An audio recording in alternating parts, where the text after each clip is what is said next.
1.132. I just made it barely a skim, and it's not round, and it's tapered.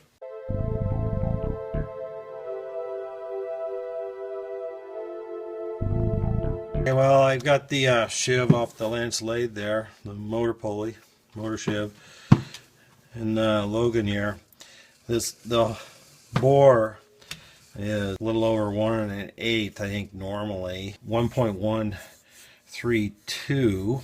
I just made it barely a skim, and it's not round, and it's tapered. So I'm going to clean this up so it's round and straight, and then we're going to weld up the motor shaft and machine it to match. I ordered up a set of broaches. So I'm going to broach a new keyway in. This keyway is trashed. Instead of weld it up, I'm just going to broach another keyway in here. Then we'll machine the motor shaft to match and put a new keyway in that, and we'll see how things go.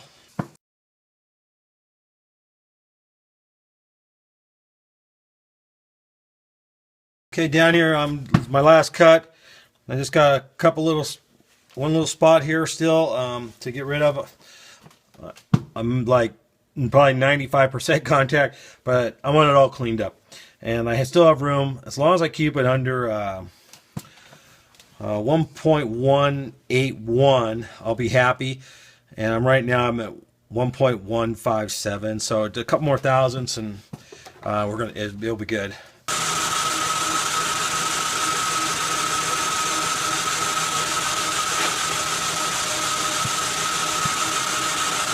This is an insert on here on this boring bar, half-inch boring bar, and I'm using the same insert as I used on my dovetail cutter. And, this insert, man, I'm really happy. It works great, even with that interrupted cut of the keyway in there. No problem at all. It's like not even there.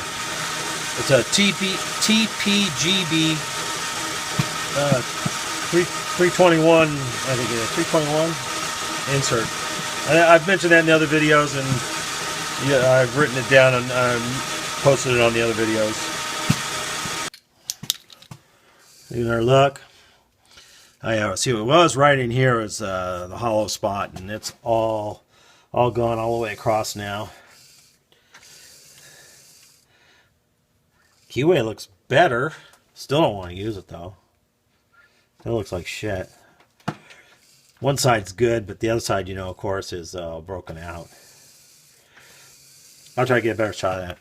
And I'm going to face cut this here. This is looks like it rubbed before, probably when it was wobbling on there real bad, because it wasn't loose on there for me, but somebody else in the past. So I'll make a skim cut on that, clean that face up. I measured the bore. I've got approximately 1/2 thousandths of taper, which is just fine with me.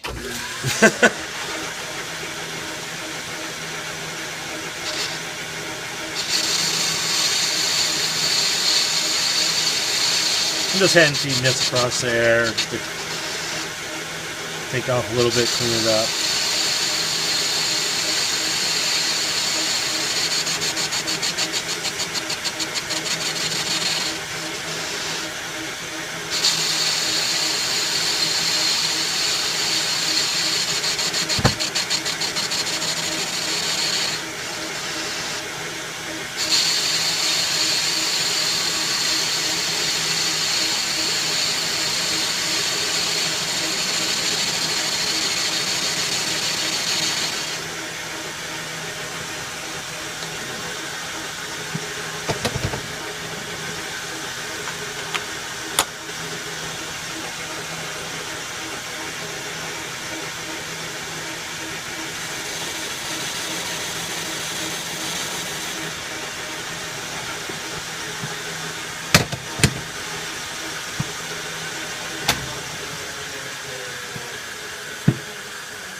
Okay, I think we're gonna be good to go.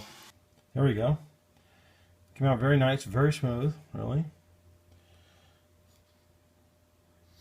Here you can see how bad that keyway is here if I can get there. You can see on that one side now. Now I cut a bit away, so it really made it look a lot better.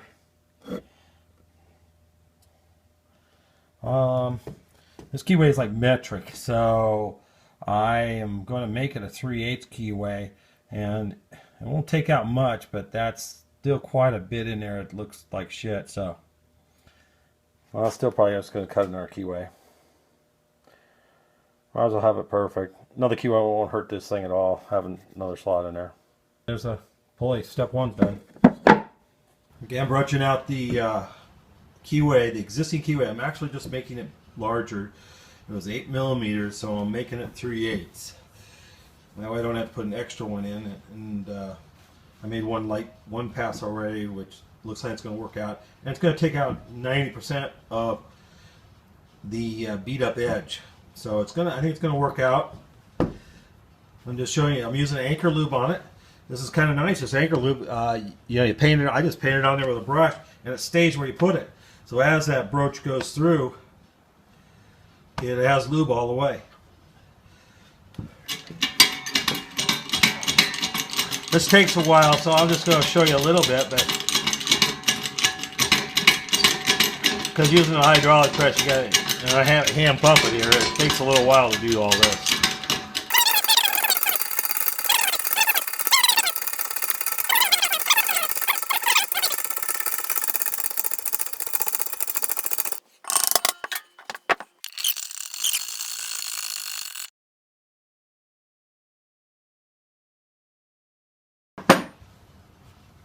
Okay, got it done being broached there. It looks really good in there. I'm going to knock this out. Now this was a 1 1/8 inch bushing. So what I did, since this is not 1 1/8, this is a little bit bigger.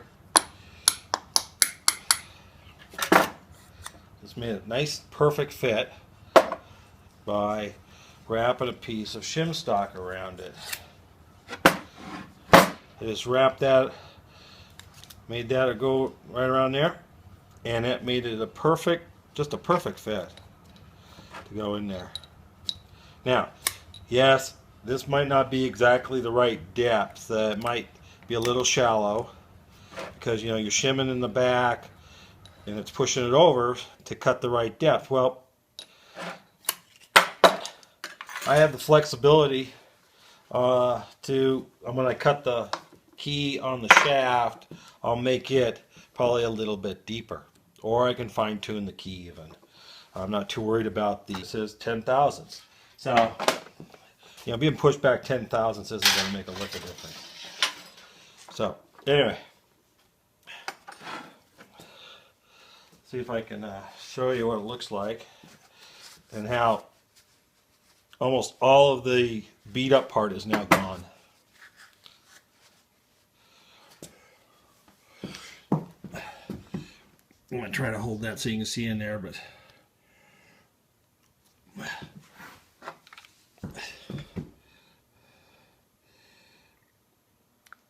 see if I can get a light down in there, but there's hardly anything left of the part that was beat up. Just a little bit on that one side there.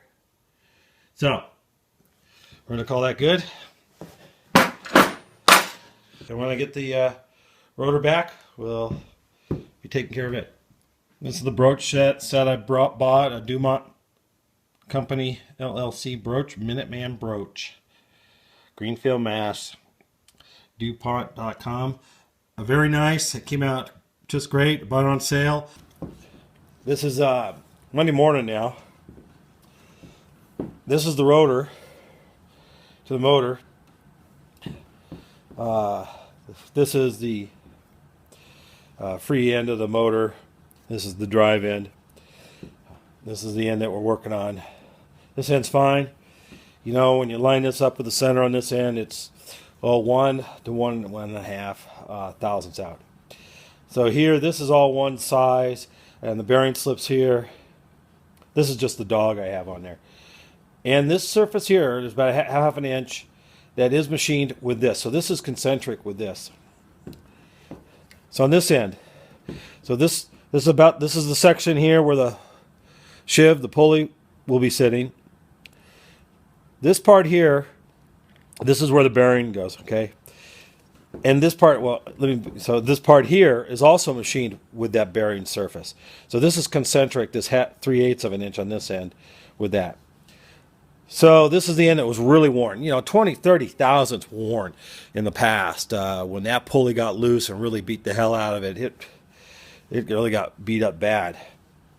So this part here was so bad that that'd been a lot of TIG welding to do and to build that up. So Paul Compton, actually, I had already thought of it, but Paul Compton also made a comment about it. That was one of my considerations, was just MIG weld this up. So that's what I did. So I MIG welded this section to get that mass in there. And then I put it in the Logan and I rough turned this down to within about 50 thousandths or 60 thousandths or so. Just rough turned it down to make sure everything was good as far as the weld goes. Then the bearing surface was running out about 9 thousandths. So that pulley be either beaten on there or some of the welding maybe, but this wasn't, had some run out this end. And I had cleaned up the center a small amount anyway, but this end is, let me see if I can show it. This end is drilled and threaded. So this end is not necessarily, wasn't that good of a center. But I did clean it up a little bit, single pointed it to clean it up, but still it wasn't good enough. Well, still not good enough. Or this is slightly gotten beat up and bent or whatever. But we have enough. So what I did is a friend of my son's actually, since kindergarten, he's a whiz-bang TIG welder. He used to do it professionally. Now he's a building inspector, but he used to do this for a living. So he owes me. I've done some machining work for him. So we had a couple little low spots in the MIG welding, between beads.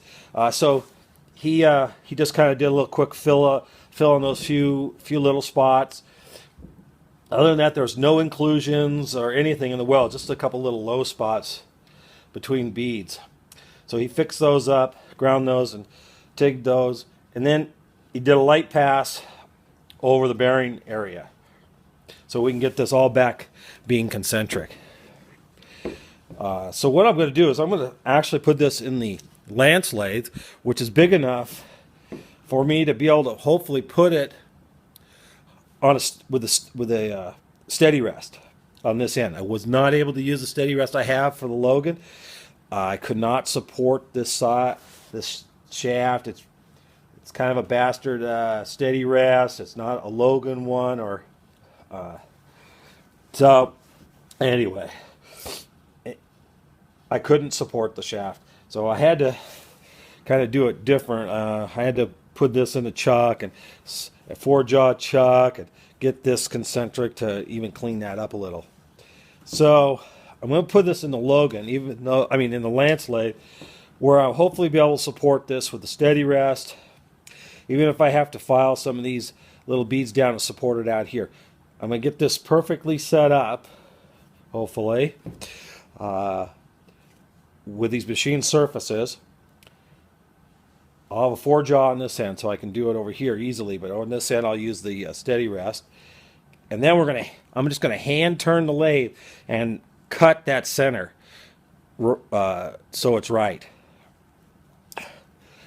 And then we'll put it in the Logan lathe between centers again, and we should be able to then machine this whole end up and get her done here today. Just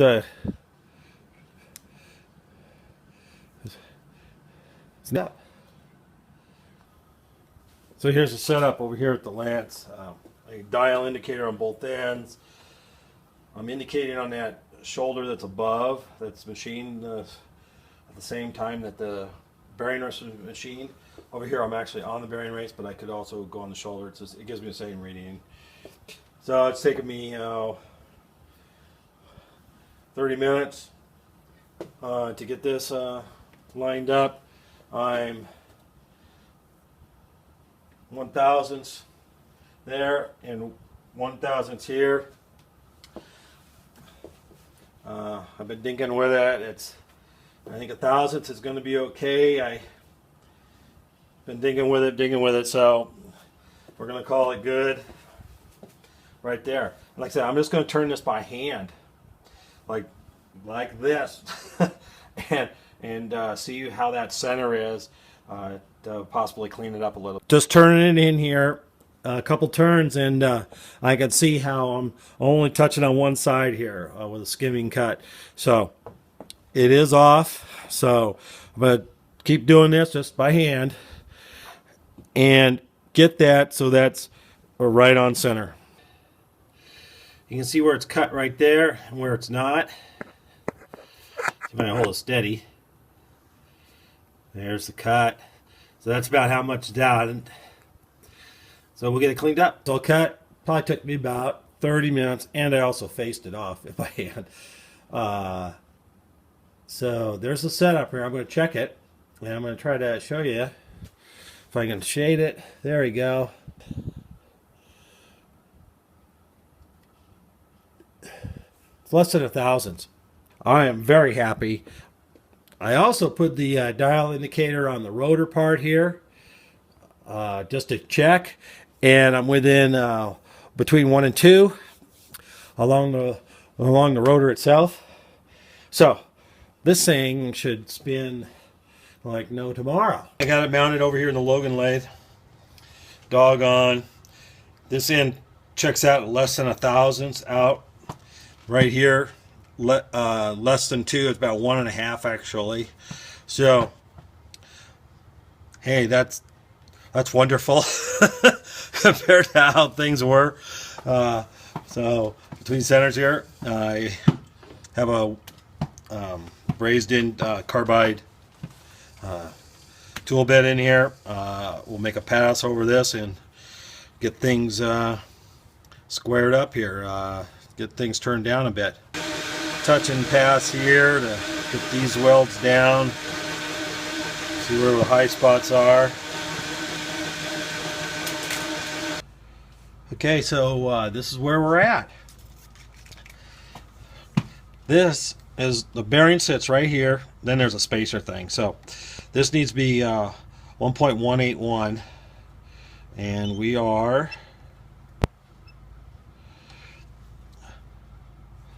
1.181, I think. A little better.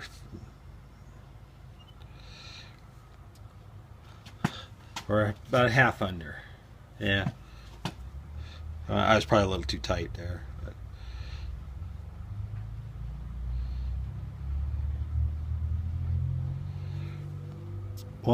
Actually 1.181. I don't know if you can see that, but 1.181. So we're perfect on the bearing seat here. Bearing race here, seating surface. This needs to be 1.163 and a half would be probably the best. That way there will be a little bit of a press fit on there. If I'm 163, it'd be fine. So I'm 163,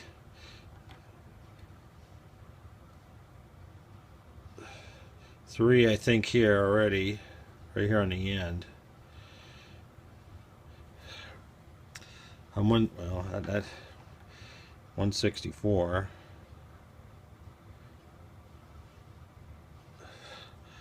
164 right here on the end.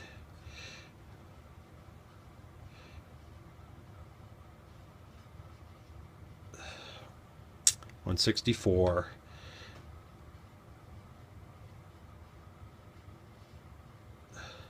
$164.3. So I still have about 1/1000 to sand on that. So here's the finished up rotor. The one we just did came out very nice. We just need to cut the keyway, and we'll do that next. So I have to set up here in the mill, put the keyway in. It's going to be a 3/8 keyway. Here's the key. So I'm going to come over. I've already centered up and made sure it's level or square to the mill. I have a little V block sitting underneath it. Actually, the V block is one my grandfather actually made. It's just a little narrower than the shaft. And I got a jack on the other end. Jack on the other end I made. It has a T-nut on it, so it clamps in tight in the T-slot, which is pretty nice, and then it's adjustable. So anyway, back to this. So we'll come over here, we're going to touch off till we have full contact with the mill. We're going to go down 188, about 10 over the half the distance of the key. And we'll come down here within about 1/8 of an inch of this chain transition. We're going to use a little air. I might even put some anchor lube on there. This is a 3/8 4-flute carbide non-coated end mill.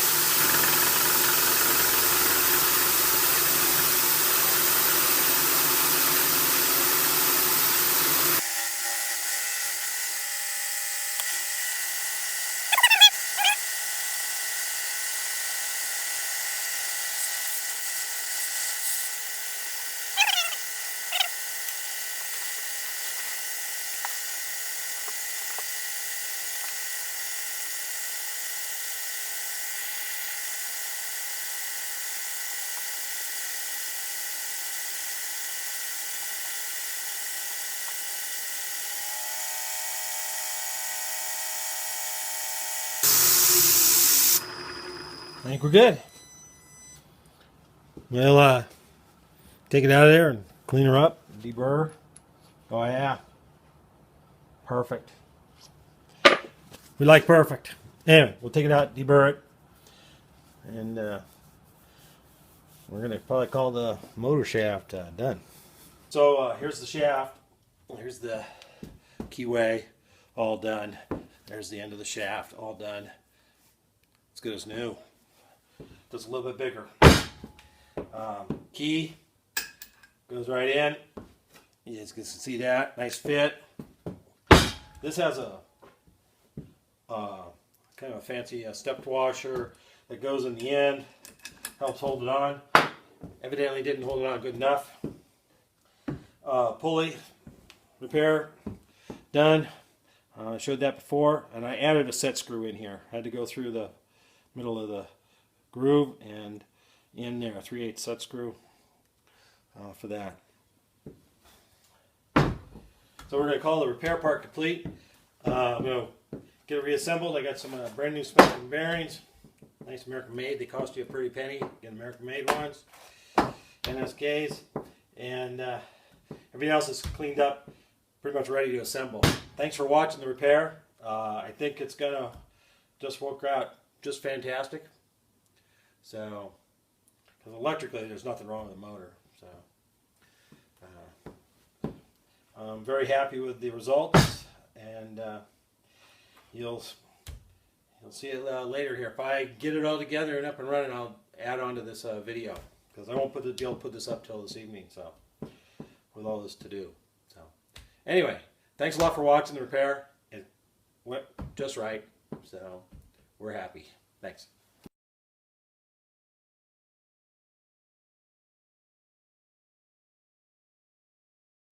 Okay, the motor's wired up. Just sitting there. Here we go. Let's give her a test. We'll start it out a little slow.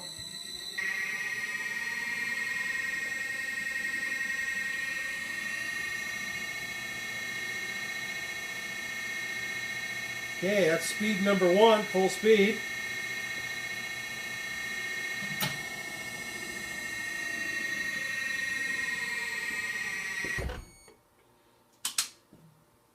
Here's speed number 2, full speed.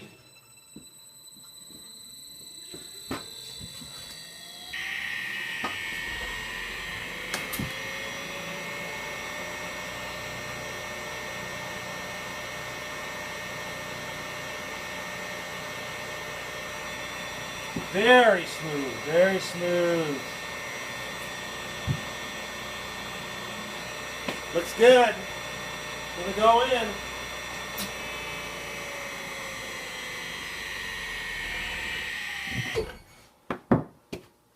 That's the braking action of the VFD.